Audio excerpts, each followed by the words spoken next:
twins Zoe and Mia Anderson had no idea what to expect when they chose to undergo a fun DNA test to find out more about their family history.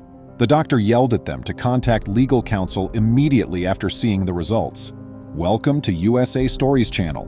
Do not forget to subscribe and activate the bell button to receive all new updates. Now let's go to the story. Zoe and Mia, twins, sat in their living room surrounded by relatives. The twins' next move into the big wide world was causing excitement and delight in the room. Subsequently, their mother approached the two and gave them an envelope that they had gotten in the mail. That was it. Only a few months previously, the girls had contributed their DNA as a harmless joke. They wanted to have some fun with the family by sharing what they discovered about their heritage. All eyes watched in fascination as they opened the envelope. They had no idea how strange the outcome would be. The twins laughed at the many nations that were showing up as they each examined their own results independently. But Zoe paused to check her twin sister's findings when Mia highlighted one that she didn't have. That's when she noticed something quite shocking. Zoe grabbed her sister's findings and proceeded to compare the two sets of information. Then she turned to face her parents, asking them if they were attempting to pull some horrible prank. The room instantly fell silent, almost to a whisper. Everyone was surprised by Zoe's unexpected eruption. What may be the issue? It was the first time they had heard her refer to her parents in that manner.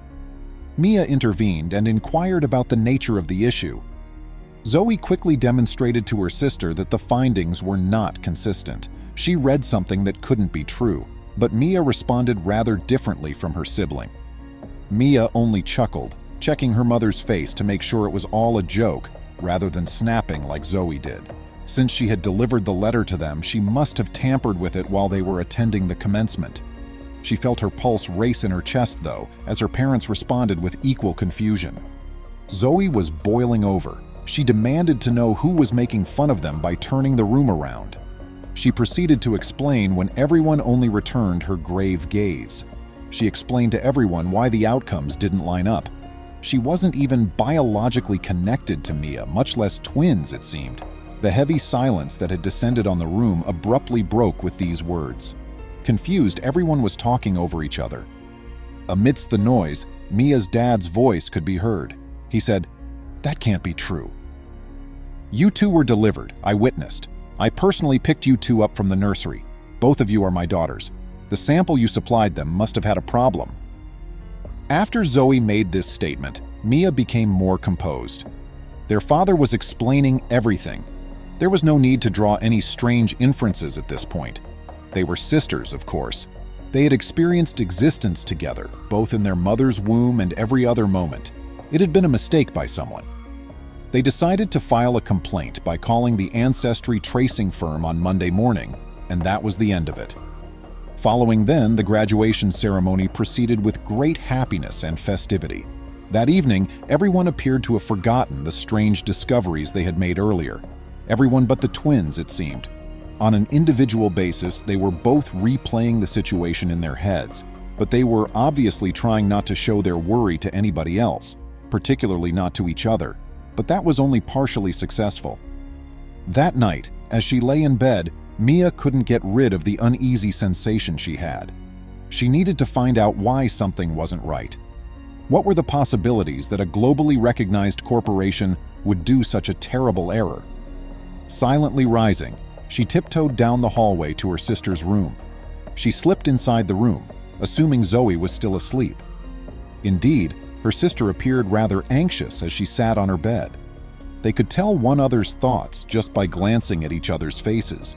They were not going to let this pass them by. They both sensed that something wasn't quite right and that they needed to address it. A portion of them, meanwhile, wasn't even convinced they could rely on their parents. What if they had participated in a criminal enterprise? What would happen if one of them was taken by their father from the nursery? In the middle of the plot, Zoe interrupted Mia and informed her that their mother had been expecting twins. How could this be because they had seen the scanned pictures several times in their baby book over the years? What in the world was happening? Thankfully, they didn't need their parents' permission to visit the doctor because they were 18 years old. By simply going to their family doctor and requesting him to test their DNA, They planned to finally put an end to the dispute. Despite being taken aback to find the girls alone, Dr. Pon greeted them as he has many times in the past. But when they related the tale of their DNA test to him, his demeanor lightened with amusement. He believed they were attempting to deceive him. However, he immediately adjusted when he noticed that the female's emotions remained unchanged. After obtaining the girls' paperwork, he inquired about the girls' parents' comments. After that, he collected their hospital-issued pictures and birth certificates. Even though everything appeared proper and above board, he couldn't help but notice the girls' nervousness. He comforted them and promised to end their suffering as a result. To calm them down, he would do a quick DNA test and show them the findings. He was certain that some form of error had occurred. However, the doctor's delighted look shifted to one of anxiety when the girls returned to get the findings, only 2 days later. His expression of deep worry says it all. The girls had been correct all along. The DNA was mismatched. Sitting opposite the doctor, Zoe and Mia shivered with anxiety. What did all of this mean? What were they to do at this point? Their entire existence had been deceitful. If they had been misled their entire lives, how were they ever going to discover who they really were? After giving them a quick examination, Dr. Pon advised them to contact a lawyer right away. They would require it.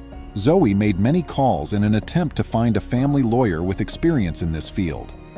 She soon came across Michael, a well-known attorney who had previously handled several cases involving mixed-race children and lost children. He committed himself to solving the enigma. The parents of the girls were, of course, the first individuals interrogated. Naturally, their father was first very combative. However, he obliged when he understood that the attorney was only trying to resolve the matter for the sake of the girls. Finding out that his girls might not be his biological children wasn't easy, but he did his best to provide complete and accurate answers to his inquiries. Michael came to the conclusion that the parents were equally ignorant as the girls after having a lengthy conversation with them. To check if the girls' and the parents' DNA overlapped, he suggested that they undergo one more test. This would help them make sense of it all, and it was the finest counsel they had received thus far. The Anderson family immediately underwent more testing, and what they found was very terrifying. According to the test findings, Zoe and her father had very little DNA in common, but Mia had none at all. Michael made his first prediction right here. He was certain that Mia had been handed to the incorrect parents after being taken from the hospital. The parents were obviously furious. How on earth could this have occurred? I thought Mia was their daughter. Although she and Zoe were not identical twins, they shared the same appearance as their mother's daughters.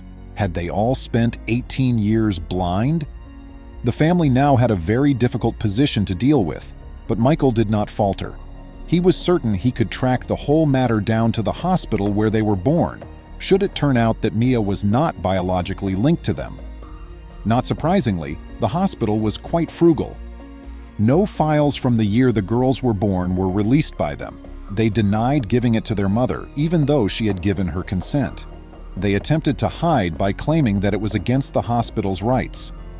Michael immediately went to the courts at this point and requested a subpoena for documents. This move then went on to accomplish something that nobody had predicted, causing an avalanche effect that nobody was ready for. Reluctantly, the hospital gave the girls' records and those of any other newborn delivered there at the same time to the public. The Andersons eagerly awaited word on whether anything valuable was contained in the files. They knew Michael had made a discovery when they saw his eyebrows lift. There had been 2 sets of African-American twins born that weekend, he revealed to the family as he placed 2 folders in front of them, and all 4 of the newborns had been females. What were the possibilities that the hospital had exchanged the newborns due to a serious administrative error or other negligent action? For Mr. and Mrs. Anderson, this was all too much. It appalled them to think that they had helped steal the kid of someone else, not to mention the fact that someone had left with their biological family. It was just too horrible. But Mia and Zoe were strong. They had vowed to be together no matter what came out of the inquiry since they loved one another so much. As soon as they opened the other twins' dossier, they were overcome with a strong urge to meet them. Michael was happy to oblige and encouraged the females to get together the next day at the hospital. Mia and Zoe felt everything would be well as soon as they caught eyes with Kayla and Tasha. The four of them shared a deep sense of familiarity that would be difficult to achieve even after many years of friendship. Kayla and Tasha didn't know why they were there, of course. They were recently informed by their parents that they would be seeing old pals. However, their instinct warned them that this wasn't the case when they spotted Mia and Zoe. They were simply aware. Mia was pulled to Tasha right away, while Zoe felt the same way about Kayla. Something about it seemed almost animalistic, that it lacked any kind of logic or explanation. The twins' parents watched in hysterics. How had this come to pass? How could they have missed it? Without delay, Michael requested further blood tests for every member of both families. After that, these were contrasted to determine the relationships.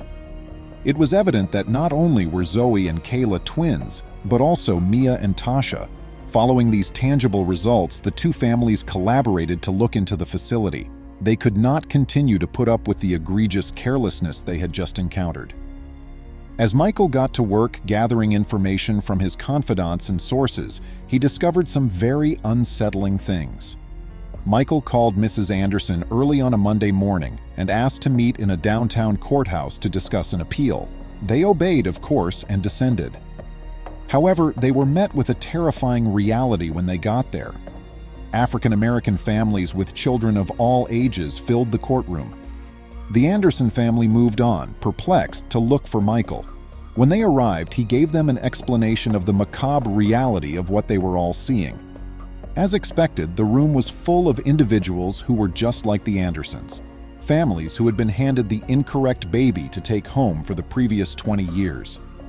Zoe and Mia were in disbelief at what they saw. They could find no solace in the fact that they were not alone in experiencing such a horrible reality. Instead, they were highly upset. Imagine if the DNA test hadn't been conducted. Without it, none of those individuals would have ever learned the truth about themselves. How is that possible? How could a hospital with such a stellar reputation get away with such carelessness? As it happened, they had underestimated the extent of the situation. Michael and several other family lawyers challenged the hospital in court on their conclusions. They were committed to holding the facility to a high standard. They had destroyed generations of families. In other words, neither the Andersons nor any other family would be the same. Indeed, Mia and Zoe remained devoted to their parents, but Mia also shared her genetic makeup with another set of parents. Would they accept her demeanor despite the fact that it didn't resemble anyone in their family? Could they tell her anything about her great-grandparents, what they did, how her eye color came about? She, like with all the other missing children, found this to be completely unfamiliar. Over the 10 years that this crime had been committed, medical staff members underwent extensive interviews. The hospital even reached a stage where they desired to expose the offender. They didn't want to be associated with a scandal of that magnitude. It would be lots simpler to just place the responsibility elsewhere. Months passed throughout the trial. Throughout this time, the twins attended the same university as Tasha and Kayla.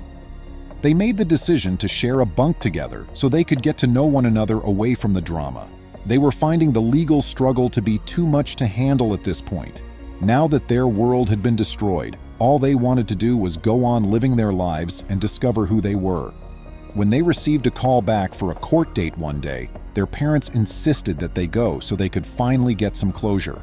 It was thought that they had located the one who had caused all of the suffering that the families had gone through. The twins noticed a middle-aged woman sitting on the stand as soon as they walked into the courtroom. Her face was scarred, and it spoke it all. This was one unhappy woman with an obviously cruel heart. She opened her nasty lips and spilled the truth when questioned. She gave a detailed account of how much she hated African Americans and how, when taking care of the infants in the nurseries, she had only witnessed hatred when the babies screamed. She had made fun of them, and the mother had merely encouraged the mom's suffering with fictitious painkillers when they had experienced it. If anybody had ever seen a horror nurse, this one was it. It was obvious that she was psychologically disturbed. She explained how, whenever she had the opportunity, she had deliberately switched every African American kid for another. all while laughing like a hyena. She thought her scheme was the most cunning yet. She called the courtroom audience foolish for taking so long to realize that their children were not really their own, and she made fun of them for it. The judge abruptly stopped the nurse at this point and asked for quiet. Naturally, this greatly upset the crowd. Dads were shouting and mothers sobbing at the injustices they had to face. The nurse's admission stunned the Andersons as they sat there. Zoe and Mia were both unable to comprehend such hostility. How could a mature lady treat infants with such cruelty? How did they alter her? But they soon forgot about their animosity for her. Who could be hostile to a lady so full of hatred? She definitely didn't need anyone else to tell her how disgusting she already was. In addition, she was forced to live solely in her head. And now that Michael and his group had done so, she would have to do so for an extended period of time while incarcerated. The media was slammed with the news like never before. At the forefront were Mia and Zoe, as reporters quickly explained how their narrative had sparked such a significant probe. The girls' mother often brought up their good deeds, even though they detested being the center of attention and avoided it at all costs. She also emphasized to them that nothing could ever take away from the fact that they were related. If anything, this terrible circumstance taught them that family is much more than just a biological relationship. Mia and Zoe would always be sisters, and their parents their guardians, regardless of what the findings of the DNA test revealed. Given how long it has been that way, why would they alter it now? Naturally, the fact that they were adults and could thus lawfully seek out and get to know their missing family members did assist. In the end, rather of growing their family, they were expanding it greatly. The girls expressed their gratitude to Michael and Dr. Pond for all of their assistance. After all, these two guys helped them realize how accurate their intuition was, even when everyone else was advising them to reject their gut instinct. Not only had they unraveled the riddle inside their own family, but they had also put an injustice that had lasted far too long to rights. What a startling tale! If a DNA test revealed that you were not truly connected to your family, how would you respond? Do you believe the parents were aware of the switch at all? Leave a comment below to let us know. Please remember to subscribe to our channel, give us a thumbs up, and turn on the notification bell so you won't miss any of our videos. If you enjoyed the tale, the next video that plays on your screen will probably move you too.